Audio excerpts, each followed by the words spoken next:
गीता मानव मात्र का धर्म शास्त्र है। महर्षि वेदव्यास। श्री कृष्णकालीन महर्षि वेदव्यास से पूर्व कोई भी शास्त्र पुस्तक के रूप में उपलब्ध नहीं था। श्रुत ज्ञान की इस परंपरा को तोड़ते हुए उन्होंने 4 वेद, ब्रह्मसूत्र, महाभारत, भागवत एवं गीता जैसे ग्रंथों में पूर्व संचित भौतिक एवं आध्यात्मिक ज्ञान राशि को संकलित कर अंत में स्वयं ही निर्णय दिया कि गीता सुगीता कर्तव्या किमन्यै शास्त्र विस्तरे या स्वयं पद्मनाभस्य मुखपद्माद विनिसृता। भीष्म पर्व। गीता भली प्रकार मनन करके हृदय में धारण करने योग्य है, जो पद्मनाभ भगवान के श्रीमुख से निःसृत वाणी है। फिर अन्य शास्त्रों के संग्रह की क्या आवश्यकता? मानव सृष्टि के आदि में भगवान श्री कृष्ण के श्रीमुख से निःसृत अविनाशी योग अर्थात श्रीमद् भगवद गीता, जिसकी विस्तृत व्याख्या वेद और उपनिषद है, विस्मृति आ जाने पर उसी आदि शास्त्र को भगवान श्री कृष्ण ने अर्जुन के प्रति पुनः प्रकाशित किया, जिसकी यथावत व्याख्या यथार्थ गीता है। एकम शास्त्रम देवकी पुत्र गीतम एको देवो देवकी पुत्रेव एको मंत्र श्रुतस्य नामानि यानि कर्माप्येकम तस्य देवस्य सेवा। गीता महात्म्य। अर्थात एक ही शास्त्र है जो देवकी पुत्र भगवान ने श्रीमुख से गायन किया। गीता एक ही प्राप्त करने योग्य देव है। उस गायन में जो सत्य बताया, आत्मा सिवाय आत्मा के कुछ भी शाश्वत नहीं है। उस गायन में उन महायोगेश्वर ने क्या जपने के लिए कहा? ओम। अर्जुन, ओम अक्षय परमात्मा का नाम है, उसका जप कर और ध्यान मेरा धर। एक ही कर्म है। गीता में वर्णित परम देव एक परमात्मा की सेवा। उन्हें श्रद्धा से अपने हृदय में धारण करें। अस्तु, आरंभ से ही गीता आपका शास्त्र रहा है।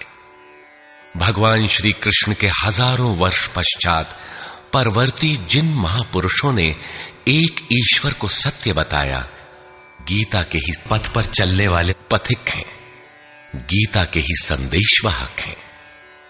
ईश्वर से ही लौकिक एवं पारलौकिक सुखों की कामना, ईश्वर से डरना, अन्य किसी को ईश्वर न मानना, यहां तक तो सभी महापुरुषों ने बताया।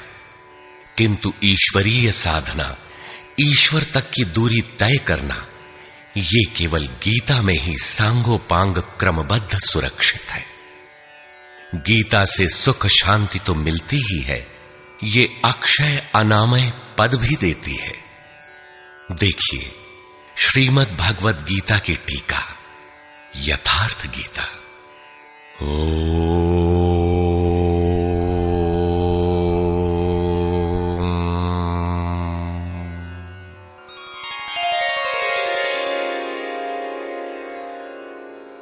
धर्म सिद्धांत 1। सभी प्रभु के पुत्र। ममैवांशो जीवलोके जीवभूतः सनातनः मनः षष्ठानीन्द्रियाणि प्रकृतिस्थानि कर्षति। सभी मानव ईश्वर की संतान है, मेरे विशुद्ध अंश हैं। मानव तन की सार्थकता। किम पुनर्ब्राह्मणा पुण्या भक्ता राजर्षयस्तथा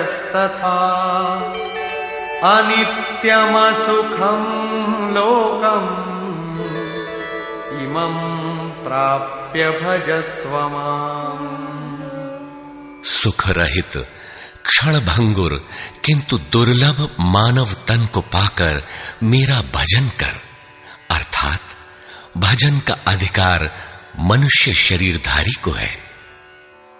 मनुष्य की केवल दो जाति, द्वौ भूत सर्गौ लोकेस्मिन् दैव आसुर एव च। दैवो विस्तरशः प्रोक्त आसुरं पार्थ मे शृणु। मनुष्य केवल दो प्रकार के हैं, देवता और असुर। जिसके हृदय में दैवी संपत्ति कार्य करती है वो देवता है, तथा जिसके हृदय में आसुरी संपत्ति कार्य करती है वो असुर है। तीसरी कोई अन्य जाति सृष्टि में नहीं है। हर कामना ईश्वर से सुलभ। त्रैविद्या मां सोमपाः पूतपापा यज्ञैरिष्ट्वा स्वर्गतिं प्रार्थयन्ते। ते पुण्यमासाद्य सुरेन्द्रलोकम् अश्नन्ति दिव्यान् दिवि देव भोगान्। मुझे भजकर लोग स्वर्ग तक की कामना करते हैं, मैं उन्हें देता हूं, अर्थात सब कुछ एक परमात्मा से सुलभ है। भगवान की शरण से पापों का नाश। अपि चेदसि पापेभ्यः सर्वेभ्यः पापकृत्तमः सर्वं ज्ञानप्लवेनैव वृजिनं संतरिष्यसि। संपूर्ण पापियों से अधिक पाप करने वाला भी ज्ञान रूपी नौका द्वारा निस्संदेह पार हो जाएगा। ज्ञान अध्यात्मज्ञान नित्यत्वं तत्त्वज्ञानार्थदर्शनम् एतज्ज्ञानमिति प्रोक्तम् अज्ञानम यदतोऽन्यथा। आत्मा के आधिपत्य में आचरण, तत्व के अर्थ रूप मुझ परमात्मा का प्रत्यक्ष दर्शन ज्ञान है, और इसके अतिरिक्त जो कुछ भी है अज्ञान है। अतः ईश्वर की प्रत्यक्ष जानकारी ही ज्ञान है। भजन का अधिकार सबको।